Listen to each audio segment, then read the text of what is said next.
Hey everybody, welcome. It's time for Atomic Radio Hour, episode 289. How are you? You guys look great as usual. Hope you're doing well. I hope if you're watching this on YouTube, which I think is the premier way to watch this. I finally replaced the light bulbs in my bedroom here, so maybe the video looks a little better. Maybe the green screen isn't totally out of whack. I hope it isn't.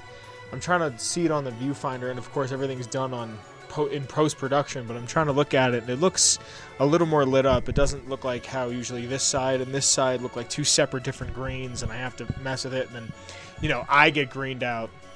Anyway, welcome to the episode. It feels like last week I had so much news to talk about, and this week it just feels like everything kind of dried up. I don't recall even anything crazy happening outside of, real-life things, like the Epstein lists getting released, and apparently Stephen Hawking is a monster. There was that plane that blew up, like a door flew out of, and I love to fly, and it was like a Delta flight. The door flew out. I don't know. I don't feel like anything crazy happened, but there are some things I'd like to talk about. Thank you for joining us today. My name is I was going to say Ben Vince. My name is Vince. Links in the description to the Twitter, the Patreon. The show is brought to you by the Goulman Entertainment Patreon. If you like any of that, go ahead and give it a look-see. Go ahead and check it out. But let's get into this first bit of news that I have. Now, most of my news on anything gaming related or anything that it seems like I would want to talk about on the show comes to me by way of Kyle.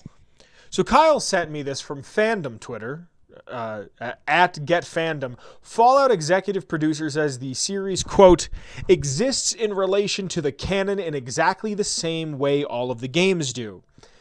Different, quote, we are not adapting a narrative, we're just creating a new narrative in the same setting, which I think every gamer does, end quote. So, they're not going to tell us a story of New Vegas. They're not going to tell us a story of Fallout 2 or Fallout 1 or 3 or 4. They're going to tell us a story within the universe that we are already familiar with. So all of the laws, all of the rules, all of the regulations that the world has given us is just going to be explained in more depth here in this new iteration.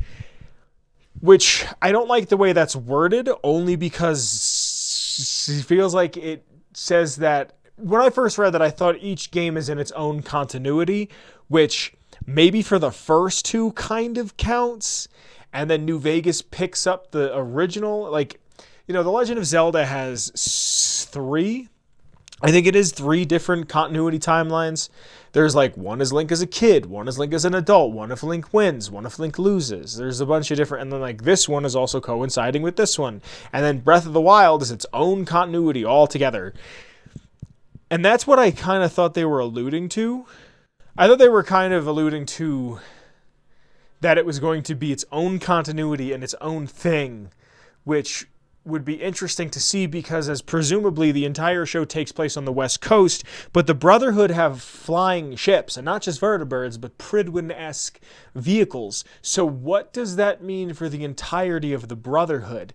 Does that mean that the Boston Brotherhood for some reason made its way back over to the West Coast and is trying to then build up what they have? Because in New Vegas, if you do any of the Brotherhood of Steel quests, the one that's there with Veronica, you find out that it's very much on its last legs. There's a way that you could get it where it becomes somewhat sustainable, but it's very much on its way out. It's very much the end of a good thing. And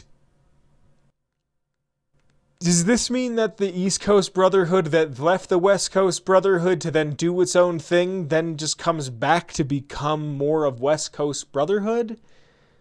I really hope Fallout at some point in time can get away from Brotherhood stories. And that's what I like so much about New Vegas, is that it's not dependent on a Brotherhood story. It's here's a bunch of other stuff that's going on, and then all of a sudden, here's the Brotherhood as well. This is a little bit of meat and potatoes for you about the Brotherhood of Steel in the capacity that they exist in this universe at this part of the map, where the other ones just feel like, oh, hey, you recognize power armor? Here's more power armor. And I just really hope that we're not following a Brotherhood's scribe or a Brotherhood soldier or paladin or what have you for an extended period of time, like, whatever. We got to check in them like once an episode, every other episode. That's fine. I just don't want to constantly be watching a Brotherhood story. If they're there and they exist, cool. If they're going to show how the Brotherhood interacts with the West, like, hey, Vault City has something to do with the Brotherhood, then great. Groovy, fantastic. Like, that's all I really want. I want to see how they interact with society and politics. But I do not care about Brotherhood paladins fighting Deathclaws or super mutants or what have you, especially if it's West Coast. If it's West Coast and they're really paying attention, super mutants are not East Coast super mutants. The ones that are still around are intelligent. Now, if they have something where their mind is going through a degradation, then fine, I'll give that a pass, but you have a lot of things that you could play with there. A super mutant that is remembering the master, a super mutant that is remembering what it was like to be part of something, and their mind is slowly going, a lot like how Lily is in New Vegas, a Nightkin who slowly lost their mind. If they can play on something like that, great. I was having a conversation at work about if I gave you $15 million and I said you could adapt any video game into a television show, what would you go with? And my one friend just goes, I would revamp the entirety of Halo. Just redo the Halo show. And that's my biggest fear, is seeing how big Halo was and seeing how big Halo even kind of still is. And then seeing how, like, here's the show that comes in that everybody wanted, that Neil Blomkamp should have made the movie in like 2007. And now we're getting a TV show, and it feels like the TV show doesn't understand the character. Like, Chief is in it for one. I don't feel like that's the point of a Halo show. If you're going to make a Halo show, you should have done like other stuff in the same universe that talks about the Covenant and the Navy and whatever, and Captain Keyes, and maybe like have an episode, like do more of an anthology, but do it in a way that I feel like The Last of Us did it, where it explains the entirety of the universe, and then here's this like supplementary thing on top of it. I feel like The Last of Us does that like really, really well. That Bill and Frank episode's fantastic, and it doesn't need to exist. Like, you don't need any of that. Bill in the game shows up for a very short amount of time. He's a very angry man, and then he goes about his business. And I like that they said, hey, what if we made Bill angry but changed the way they did things a little bit? Which I expect, because it's a TV show, and they give you 9 hours of a TV show, where The Last of Us, the first one, is a 20-hour game or a 15-hour game. So Fallout, a game that is going to be anywhere really from 30 to 120 hours, depending on how you play it for your first playthrough. I think my first playthrough of Fallout 4 was like 50 or 60 hours. I want to say maybe a little more, maybe closer to 70.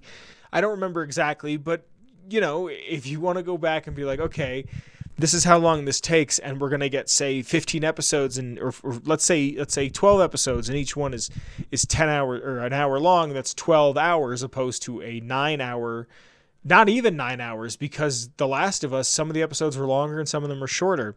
But let's just say it's an hour each, and let's just say that it's a small thing. Can you tell an entire game story? And I'm not saying this is an adaptation, because I just said it's not, but can you tell a Fallout tale within 12 hours? Probably, because it's not me going through drawers going, okay, I need adhesive.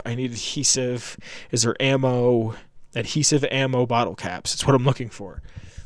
So I'm excited for the show. I think I've said that enough. I think every time I talk about this, it comes down to I'm excited for it, but it feels like, at what point are we actually going to see anything substantial, and how is this going to live up to the hype? I love this game. I love this series. I love this brand of fiction, and I just want to see it be done justice. And the props look good. The CGI looks fine. The Yaguai eating that dude looks fantastic. But I want to see how it's going to be implemented. Now, I'd like to get into this week's lore. Before I can get into this week's lore, I have to thank the Patreon. Thank you to the Patreon, because of you guys, the show can continue to grow and get bigger and better. And if you like the show and you're interested in seeing how it's made and becoming part of the audience, which is essentially has become part of the show itself, consider checking out the Patreon at the $10 Film Live Before a Studio audience tier, because you become a part of the show every Wednesday at about 8:30 Mountain Standard Time. We get together. We have fun, we hang out, we shoot the shit, and then we shoot an episode. And if I'm wrong or just sound like an ass and I'm talking out of said ass, then you get to become part of the show. There's a chat, but there's some people that what I'm saying is check out the Patreon if you like the show. There's some people I have to thank who've contributed to the Patreon. So starting at the top, I have to thank the OG Noah. Thank you to Noah. After Noah, I have to thank Marcus. Thank you, Marcus. After Marcus, I have to thank Mellow Milhouse. Thank you to Mellow Milhouse. And last but certainly not least, I have to thank Captain Leonox. Thank you to Captain Leonox. Like I said, because of your support, the show continues to grow and get bigger and better. And if you like it, check out the description. There's a link to the Patreon below. Now, every week I'll go into the Patreon and I will ask a poll, because if you're in the Patreon, even at the $1 tier, your voice is heard when it comes time to choose this week's lore. So I went into the Patreon and I asked a question that I didn't think was going to go this way. Someone on Instagram had DM'd me and said, hey, could you do this for a lore segment? And I said, I will add it to the rotation, but I think I've already done it. Turns out I hadn't done it. And if I did, there isn't a video about it. So screw it. Why not? I'll do it again. Now that I have a better setup and I have the screen, I can do something differently. So I put into the Patreon, what would you rather hear? Would you rather hear about the pint-sized slasher? Would you rather hear about the slog? So if you'd like to hear any lore, and I mean any lore whatsoever, go ahead and check out the Ghoulman Entertainment Patreon, because even at the $1 tier, your voice is heard when I pick this week's lore via a poll that the Patreon gets polled on. This week's lore comes to us, once again, by way of Patreon on the Slog from Fallout 4. Now, the Slog is a settlement that I actually kind of forgot even existed, to be completely frank with you. And I remember when I was going through the wiki, the fallout.fandom.com, the Nukipedia, if you will, it's where I get all of my lore. When I was going through that, I remember sometimes I'll just go in. There used to be a button for random, and I used to just find things for that. But I'll just go through and I'll click on locations and I'll read through and I'll look at characters, and sometimes I write them down. One character I've written down because of this lore, because I forgot they existed. But I picked the Slog because I remember the Slog being pretty memorable. I know, redundant, but I remember it being somewhat like vaguely important, like vaguely an interesting place that I wanted to go to. I remember doing it in the beginning of my Fallout 4 run, and I don't think I've ever really been back. So reading this was a nice little catch-up for all of that. It's an entirely ghoul-run settlement once Mayor McDonough exiled them all from Diamond City. Now, like I said, I get all of my lore off of fallout.fandom.com, the Nukipedia, if you will. And there's a quote that I'd like to read directly from the wiki. The sole survivor can say, "Why did the mayor throw you out?" And Wiseman, a person who's there, a ghoul who is there in the Slog, responds with, "We're ugly. We turn feral and kill people. We give the kids nightmares." All the usual stuff we get from you smooth skins. Now, it's true that there was one incident in Diamond City where a ghoul turned feral and someone got hurt. But I ask you this, how many humans have suddenly turned violent and killed somebody? I've seen it more times than I care to admit. What if this place could be more than just a refuge for ghouls who aren't welcome elsewhere? What if it could also be an example of what we can do when we put our minds to something and work together? We want this to be a place that everyone looks forward to visiting, with smiling faces, good bargains, and great produce. Maybe we could take a second look, Maybe then they wouldn't see us as such monsters. And this is something that I really hope future Fallout fiction, canon fiction, the show, more games, kind of goes in upon. Because if I remember correctly, there is a Fallout game, I believe it's a more recent one, goes into the degradation of ghouls' brains and how every ghoul will eventually turn feral. They are the first and only generation of a dying breed. They can't reproduce. Ghouls can be remade. You see it in Camp Searchlight in New Vegas, how there are NCR soldiers that are then ghoulified when the attack happens. So they can be made after the fact. But many ghouls, especially one character I'm going to talk about a little bit later, who's in the slog, he's well over 200 years old. He's seen the world change many times over in his lifetime because of the way the world works in Fallout's society.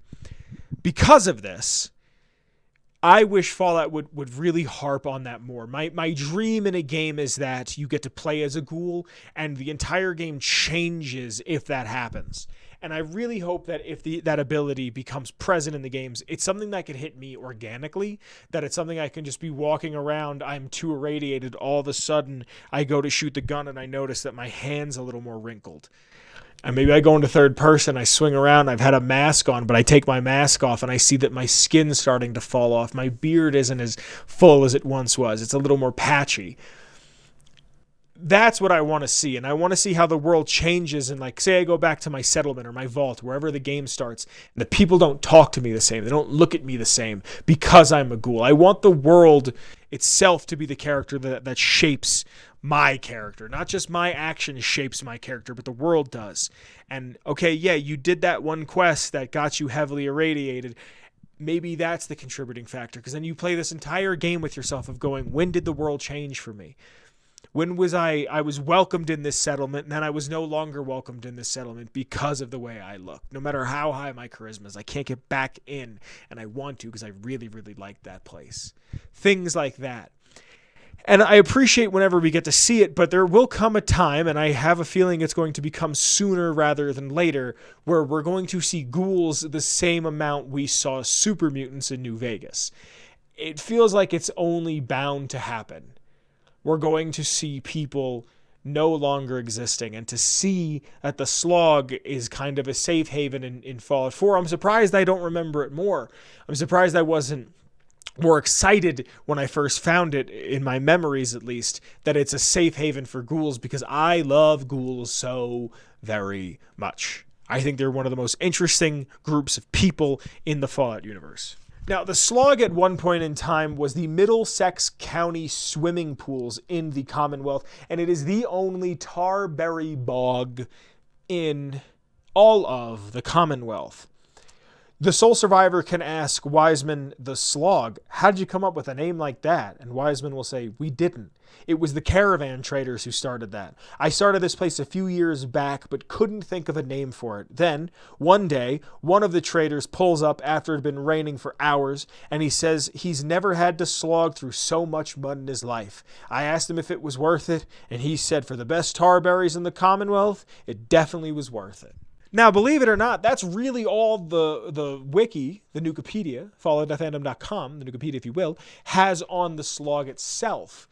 It has more on the characters that are there.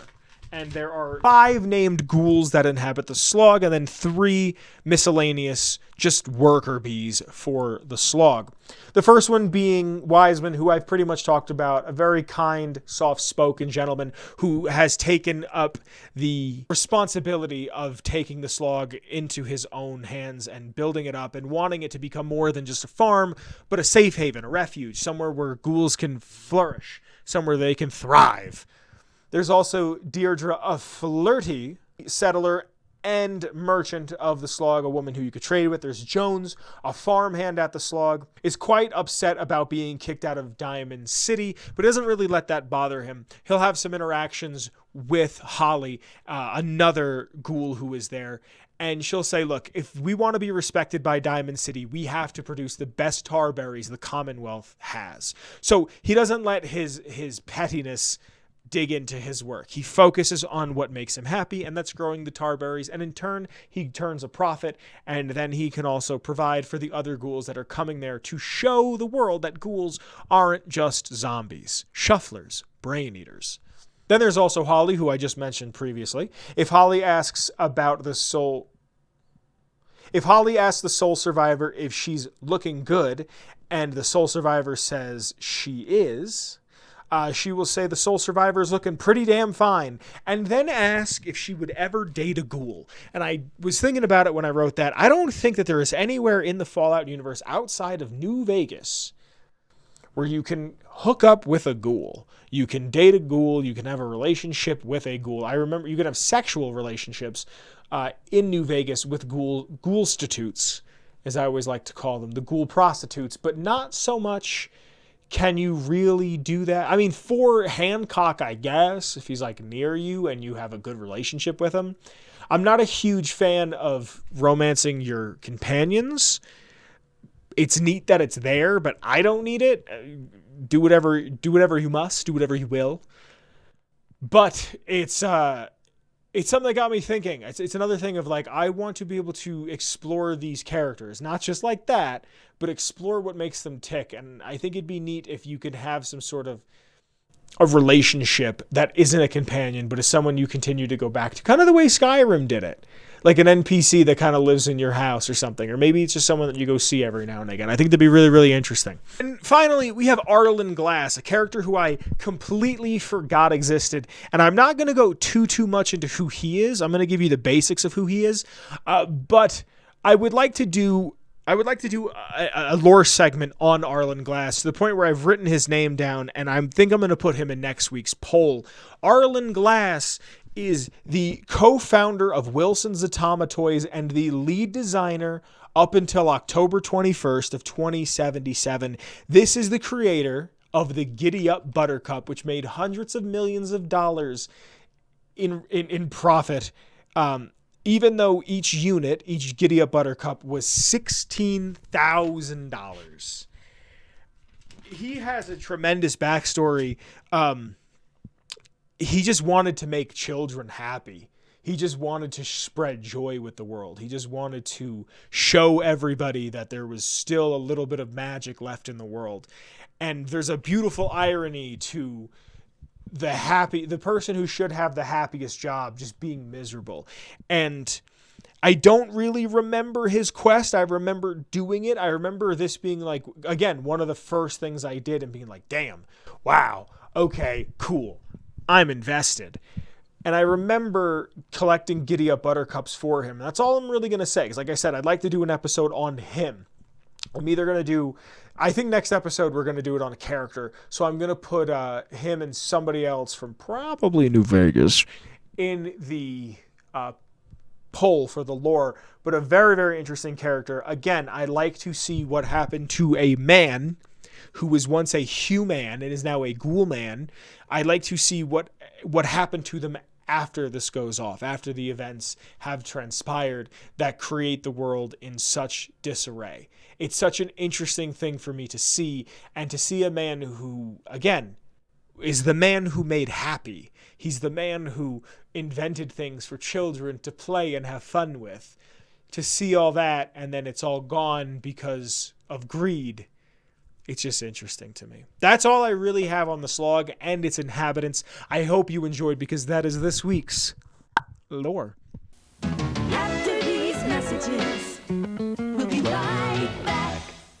Ahoy! How are you? Welcome to this little interstitial piece that I'm recording after the fact. I usually record this on a Wednesday. I usually record every episode on a Wednesday to have it out for a Saturday morning. This is being recorded on Friday the 19th, 2024, the year of our Lord.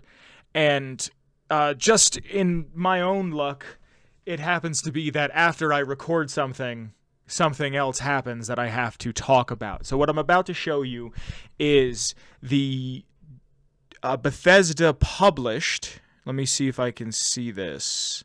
This is a Bethesda published game, but Machine Games is working on it, and it's obviously licensed from Lucasfilms because it's Indiana Jones.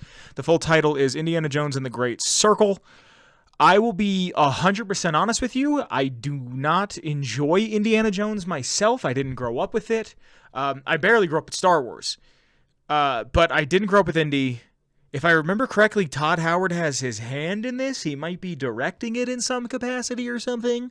Again, if I remember correctly, the only thing I've seen of this is a quick clip of someone using a whip, presumably Indiana Jones himself, but I don't think his real name is even Indiana Jones.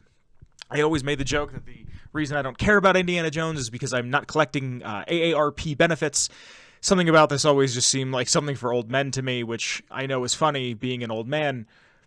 But also, the only real exposure I have to Indiana Jones is when I was a kid. I was in like the 6th grade. We went to Disney, and Disney had a Indiana Jones experience type thing. Actually, let me show you the page since I'm already on it. And if you're watching, here's the page itself for the website coming this year. So we're getting the Indiana Jones game this year. I went to Disney and I saw the Indiana Jones experience, and I was like kind of into it. Like the idea of Indy, because I was kind of into the idea of Star Wars, because it was a thing that I like knew about, that I wanted to be a part of, because it felt like everybody was a part of Star Wars.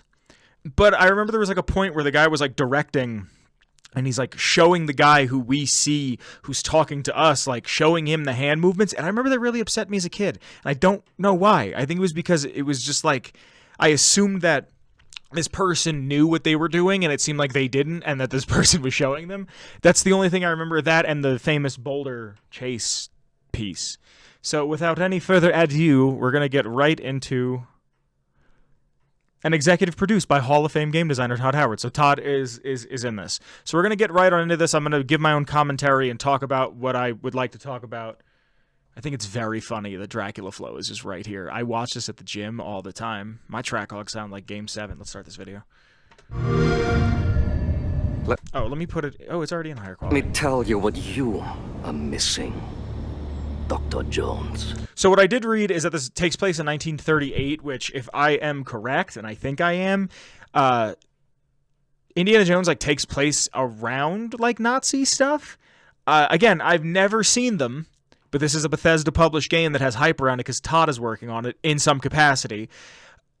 And I've heard that like the first one is really good because both George Lucas and Steven Spielberg were going through divorces. So it's like genuinely like the plight of man. Like their hurt came out in this movie. I mean, that's just what I've heard.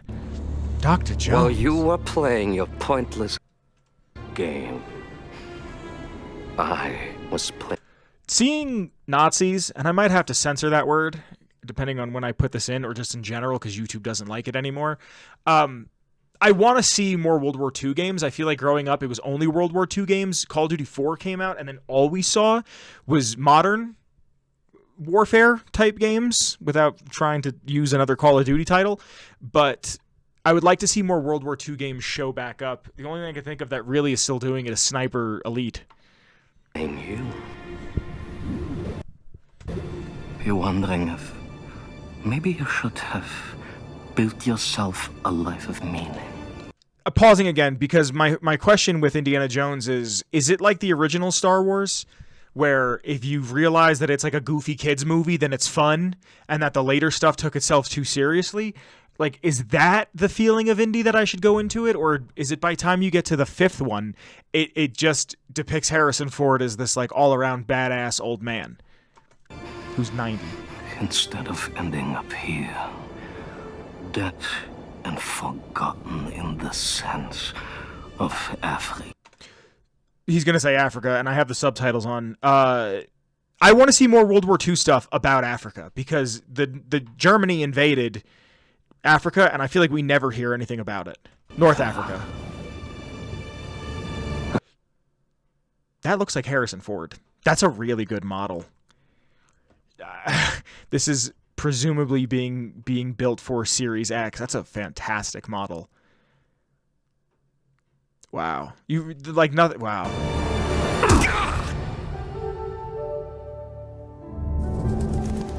I don't think I've ever played a Machine Games game.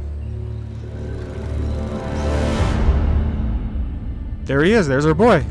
Myths. Oh, it's first person? History. I assumed it was going to be third. Just different ways to interpret the past. This voice for Harrison Ford sounds really good.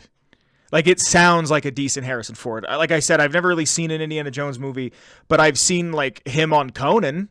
I actually just listened to him on Conan's podcast. So, from what I remember, and also the Harrison Ford that we know is also, like, 80, 90, very old at this point. But this sounds pretty decent.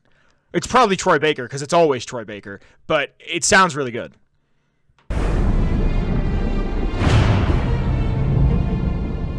thousands of years of humanity's thoughts and beliefs, scattered and buried. That's the thing about an impression, though. You don't have to get the voice perfect. Like, sometimes it's neat when you can get it perfect, but people who can get it perfect often can do like one thing. Like, I can do my John Mulaney is just how I love my wife and cocaine, and it's more the cadence than anything. It's not even that good of an impression, but this actually sounds like him. So I'm very curious to see how it sounds like when he gets hurt.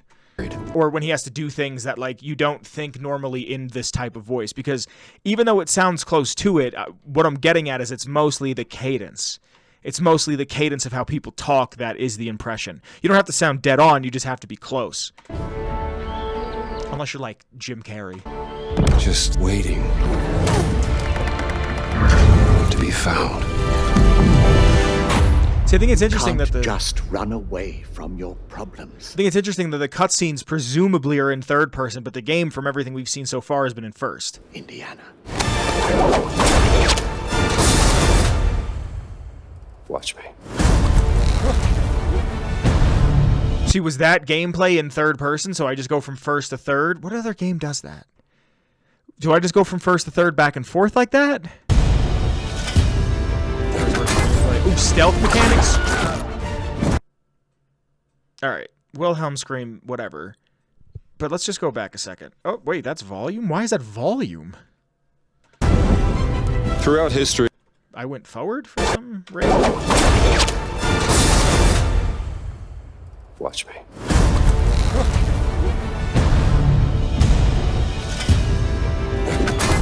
Okay, stealth mechanics 1, but this. I want to know if this whip mechanic that's in the game is inspired or taken from, or they use some of the DNA from The Last of Us 2's rope. Because I remember the rope in The Last of Us 2, like articles being written about how impressive from a technical standpoint rope was in T-Lu 2. And I wonder if that's just an animation or if it actually reacts to the world around it. Throughout history... They have torch gameplay, thank God. Games nowadays just don't have torch gameplay. Mankind has built sites of great spiritual significance. If you were to draw a line through these ancient sites around the globe, you get a perfectly aligned circle.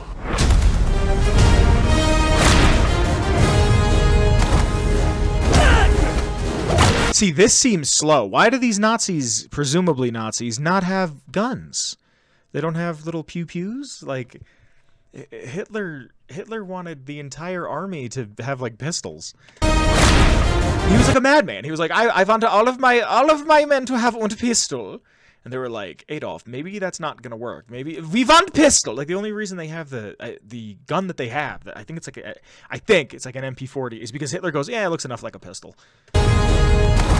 Like, look how slow this looks. This is. I've had run-ins with these guys before. I think. Side note: we need more Nazi punching. I feel like this type of activity is slowly coming back. We will have another Holocaust in the next 10 years. And I just feel like we need to be punching more Nazis. The Nazis need to be the bad guys in movies again. Trust me, it ain't a walk in the park. Okay, then. Let's see if you can keep up. What do you mean if I could keep up? Again, a good indie. Like, I have no notes on that.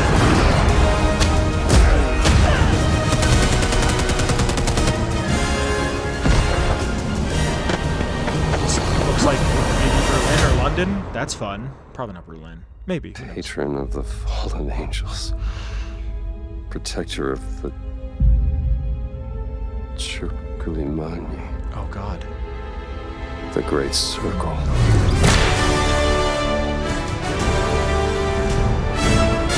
Cool! You have any idea how old that was? I was gonna say it. Oh, okay, cool. I thought he was gonna say it belongs in a museum. So only on Xbox, only on PC. There's the logo Play again. it day one with Game Pass. You could play it day one with Game Pass. Look at that, everybody. So here we go. So that's the trailer. Again, sorry I didn't grow up with Indiana Jones. I I don't know why I didn't. I don't really think it's that big of a deal that I didn't. But it's cool. It looks fun. I'd like to see more. I want to see more Nazi punching. It looks like a decent game. It looks like a game that is going to be enjoyed by people that are fans of Indiana Jones and people who are just trying to pick up another title that, depending on when it comes out, like if this comes out in the summer, great summer game. Summer blockbuster, big movie, big tie-in, fantastic. This comes out, say, the winter, I think it's going to be a hard winter. But also, I don't really know of anything that's really coming out this year. This feels like one of the only games that I know is coming out this year that there is something to look forward to.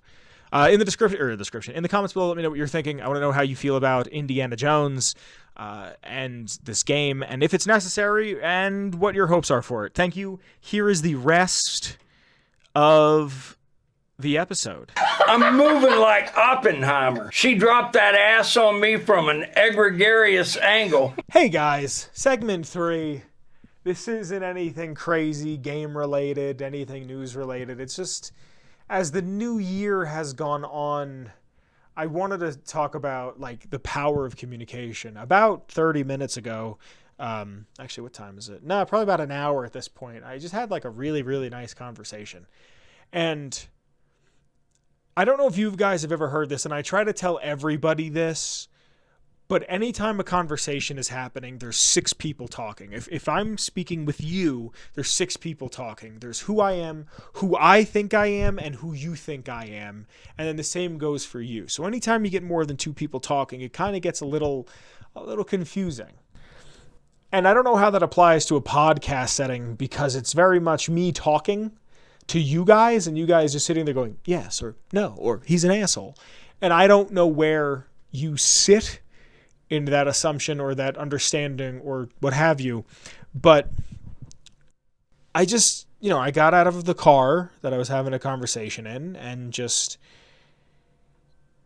time is a beautiful thing too, once you've had time to kind of step aside from something and look at it. Like, don't allow your feelings to get in the way of something, especially when it's detrimental, and especially if you're being disrespected. If you're being disrespected in some capacity, then you have every right to no longer, you have every right to no longer like subject yourself to that.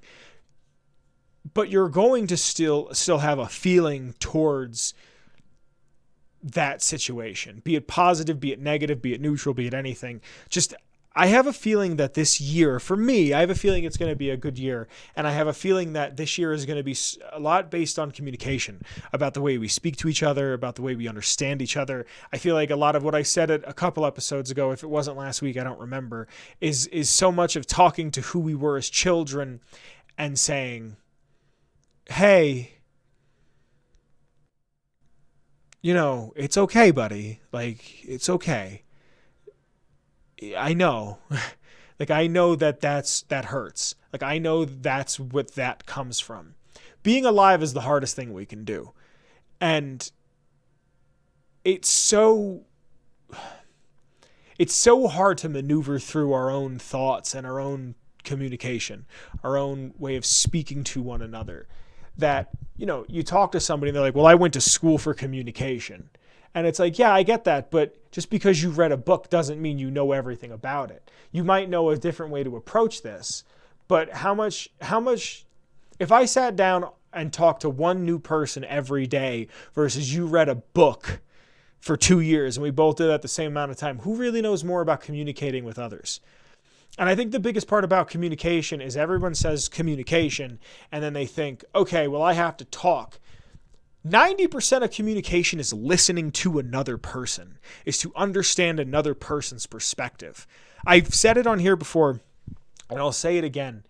That's why I love travel so much, and I don't know if it was Bourdain or Zimmern, or I'm combining 2 things that they said. Maybe I said this, and I'm just attributing it to them. I don't know. But if you have an ounce of hatred, an ounce of bigotry, an ounce of racism, violence towards another person, go to their country. Go somewhere else. I feel like I just said this on here, and I probably did. But what I'm saying is, go somewhere else and shut up. Anytime I've ever been on a trip, even if it's domestically, even if it's in my own country, I don't put my headphones in because I want to hear everything. When I was in France, that's what I did. I wanted to hear everything. I wanted to hear how the streets sound. I want to hear how the people sound, the shops opening up, the shops closing, the dog walking by me, because it's all different because it's in Europe. It's in a different location. And the perspective that I gained, I wasn't racist towards French people. I mean, I don't know if you can be, but like, I learned a different perspective on who these people are, who these people were.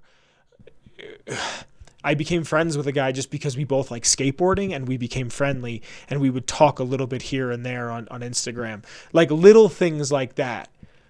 And I think so much of us being alive when it comes to our communication with others is people remember you as a certain way. I used to be, let's say, different before I mean, even at the beginning of the show, but I feel like so many of my friends only have ever seen me as the way I used to be and not the way that I became. And I feel like I see that a lot with like older people. I'll go see a relative of mine that's older, and you'll see their friend that they've known forever, and they talk to their friend as if they did when they were 13, 14, 15. And maybe that's just the way it is for some people, but maybe it doesn't have to be that way. Just some things on my mind, just some things I'd like to share with you guys. I hope you guys are doing well. My name has been Vince. This has been Atomic Radio Hour. Intro music by the one and only Shane Ivers. You can get all of his songs that are free at silvermansounds.com/free music, and our song, Atomic Radio Hour song, it's called Feather Duster. In the description, there's links to my Twitter, the show's Twitter, Kyle's Twitter. Check out the Patreon if you got some time and a couple extra dollars to spare if you like the program.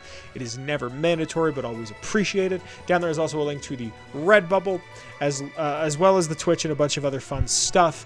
Give it a look-see if you get a chance. I hope you guys enjoy it. I'll be seeing you next week. Please be safe. Have fun. I love you. All right, bye, everybody. Love you. Bye. Atomic Radio Hour Podcast. This has been a production made by your friends at Ghoulman Entertainment.